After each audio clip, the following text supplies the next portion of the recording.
Adam, Hawa, tiba saatnya kehidupan, misi di dunia itu sekarang dimulai. Engkau turun, bersamaan dengan turunmu, aku berikan pedoman berkehidupan. Semua fase kehidupan yang dijalani oleh umat manusia, Tuhan di titik ini bagi kita umat Islam khususnya meyakini Allah Subhanahu wa taala menugaskan para utusan. Utusan itu orang-orang bijak yang menerangkan tentang pola berkehidupan, tentang bagaimana kita bisa membawa risalah kehidupan dengan baik.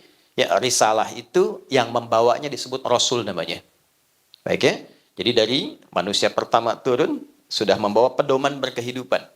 Ya, secara singkat pedoman kompleks berkehidupan yang memandu kita sukses dari ujung kepala sampai ujung kaki itu kalau bahasa Arabnya disebut hudan namanya.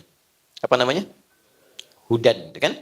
Kalau kita keluarkan kata hudan menjadi satu bagian, itu hidayah namanya. Ya, semoga kita mendapat hidayah. Itu satu aspek dari sekian bentuk pedoman berkehidupan. Dalam bidang apa? Ya kan? Nah, oke, hudan namanya. Nabi Adam turun ke bumi, saya percepat. Ya, maka bersamaan dengan turunnya itu beliau pun diberikan pedoman. Kalau ingin sukses, ingin bermanfaat, ingin bisa menghasilkan kadar-kadar yang baik dalam berkehidupan, maka diturunkan. Bagi umat Islam itu ada di Quran surah kedua Al-Baqarah di ayat ke-38. Qulna bitu minha jami'a fa imma ya'tiyannakum minni hudan faman tabi'a hudaya fala khaufun 'alaihim wala hum yahzanun. Adam, Hawa, tiba saatnya kehidupan, misi di dunia itu sekarang dimulai. Engkau turun, bersamaan dengan turunmu, aku berikan pedoman berkehidupan. Oke? Jika engkau konsisten mengikuti pedoman ini, maka aku jamin hidupmu fala khaufun, tidak akan pernah merasa gelisah. Alaihim walahum yahzanun, dan tidak akan pernah merasa sedih. Baik, jadi konsep kehidupan di bumi itu dengan sifat dunia itu seharusnya konsepnya satu, fala khauf. Gak pernah gelisah, tenang. Jadi konsep dasarnya, dimanapun Anda bertugas, seharusnya tugas itu melahirkan ketenangan. Ya, dimanapun beraktivitas, seharusnya aktivitas itu membuat diri kita tenang.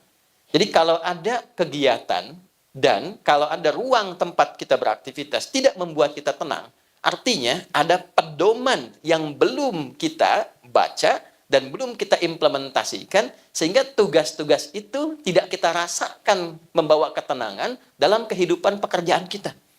Bukan pekerjaannya yang salah, karena tidak mungkin Tuhan mengirimkan kita ke satu tempat, kecuali di tempat itu kita dipercaya punya kemampuan untuk memanagenya. Ini harus kita yakini dengan baik. Tidak mungkin Allah mengamanahkan, menugaskan seseorang di satu tempat, bila tidak dinilai, dia memiliki kemampuan yang pantas berada di situ. Ayatnya jelas. La yukallifullahu nafsan illa usaha. Tidak mungkin Allah memberikan tugas pada seorang hamba jika tidak dinilai memiliki kecakapan untuk bisa menunaikan tugas di tempat itu dengan baik. Nah, sekarang pertanyaannya, ketika ditempatkan di sana, apakah sudah membaca pedoman-pedoman yang baik sehingga dalam penunaian tugas itu kita bisa merasa nyaman dalam menunaikannya? Konsep dasar yang pertama. Demikian di rumah tangga juga. Ya, kalau dibawa dalam konteks kehidupan rumah tangga, seharusnya menjadi ibu itu menenangkan. Wala yahzanun, menyenangkan. Seharusnya menjadi suami itu menenangkan, menyenangkan. Jadi kalau di rumah tangga ada kegelisahan akut yang tidak pernah bisa diselesaikan, coba dilihat. Mungkin bukan karena kedudukannya kurang tinggi, hartanya kurang banyak, ada pedoman rumah tangga yang belum dibaca seutuhnya. Ya, dan persoalannya kadang-kadang dulu saya lompat sedikit ya.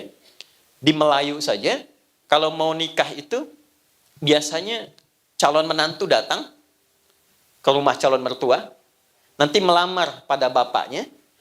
Setelah itu nanti dia diberikan waktu kurang lebih 6 bulan untuk belajar tentang bagaimana jadi suami yang baik, mengolah nilai-nilai pedoman berkehidupan rumah tangga. Istrinya diajari oleh ibunya, lalu diberikan daun pacar di kukunya.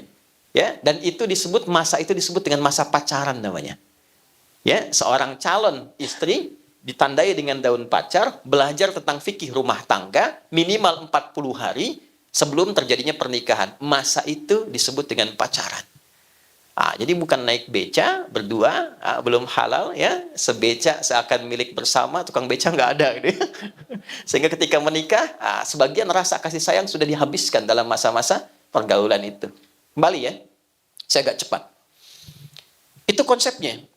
Jadi kalau ada lirik di sini, senang, di sana, di mana-mana, memang konsep kehidupan begitu. Tinggal pertanyaannya, pedomannya dibaca tidak? Petunjuknya dibaca tidak?